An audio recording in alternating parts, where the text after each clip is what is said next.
So first, some general guidelines, right? The general guidelines are things like that you have to eat a lot of raw vegetables each day. And that's not raw green vegetables. That just means raw vegetables, which means eat a big salad every day. A tomato can weigh half a pound. It could be shredded carrots or shredded raw beets. It could be snow pea pods. It could be cut cucumber.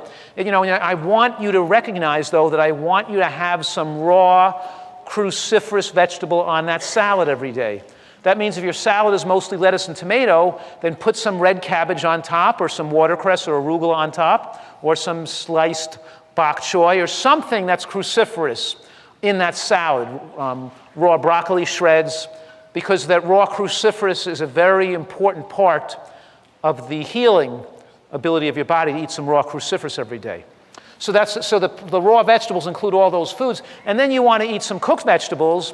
And the cooked vegetables should include cooked green vegetables like asparagus or artichokes or broccoli. And we'll discuss how to cook them in a minute. And they should also include some cooked mushrooms and cooked onions. And then I want people to eat beans every day, approximately a bean burger, beans in a chili, beans in a soup, beans on top of your salad. If you're not making a chili or a bean dish, then put some beans on top of your salad. If you're putting some beans in a bean burger or a bean chili or a bean soup, you can have the salad without the beans, but try to get some beans into your diet. Even a little bit goes a long way. Have a little bit of beans in your salad or in your meals every day, because a little bit of beans each day keeps you digesting beans better, because it keeps the bacteria built up that digest the beans. If you never eat beans and then you eat them, you don't digest them very well. If you're used to eating a little bit all the time, you'll digest them better and you won't produce so much gas. Not as much fun, but not as much gas. And then raw nuts and seeds.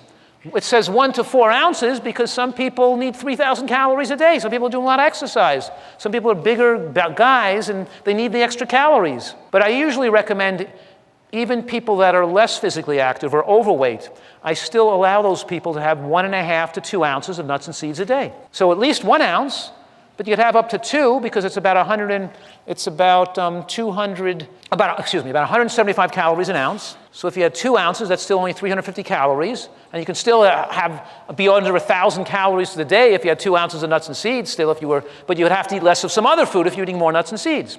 But you recognize that there are 175 calories an ounce, and some people are just smaller, need less calories. But what I want you to recognize right now is that I don't want you to snack on nuts and seeds. I want you to eat them with the meal, and I want you to conserve their use to use them with the meal that you're eating the most vegetables with, because the fat facilitates the absorption of the anti-cancer phytochemicals from the vegetables. Let me say that one more time. I might be eating oatmeal and blueberries for breakfast, or steel-cut oats, or I might be having a mango and an avocado. I might be having, but I try to use I might have some walnuts or some flax seeds with my breakfast, but most of my nuts and seeds, I purposely don't eat them with breakfast.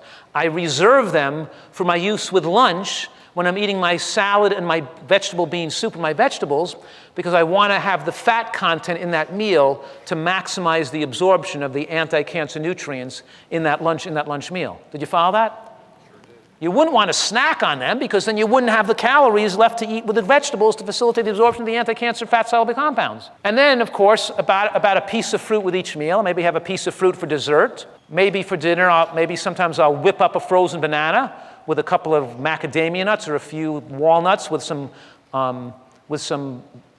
vanilla bean powder to make a quick vanilla ice cream, and I'll have a scoop of that for a dessert.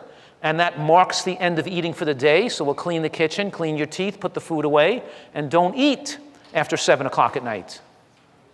Because you extend your lifespan by extending the time you spend in the catabolic phase of the digestive cycle. So remember, one of my statements I always say is the longer you live in the catabolic phase, the longer you live. Do you know what that means? The longer you live in the catabolic phase, the longer you live. That means the less if you're constantly eating, you keep staying in the anabolic phase. The more you eat your meal early, and the most important catabolic phase to be in, the longest, is the one at night. That makes you live longer. So you will preferably eat dinner earlier and stop eating and have more hours of not eating from the end of dinner to the beginning of breakfast, right? So fresh fruit, approximately 3 to 5 pieces a day. And then I usually recommend people shop twice a week, So they usually shop a big shop on the weekend, either Saturday or Sunday, and they do a smaller shop on Wednesday night where they're filling in on their perishables. And then they usually cook 2 times a week of where you're cooking and eating leftovers. So let's say you cook on the weekend and you make a big pot of vegetable bean soup.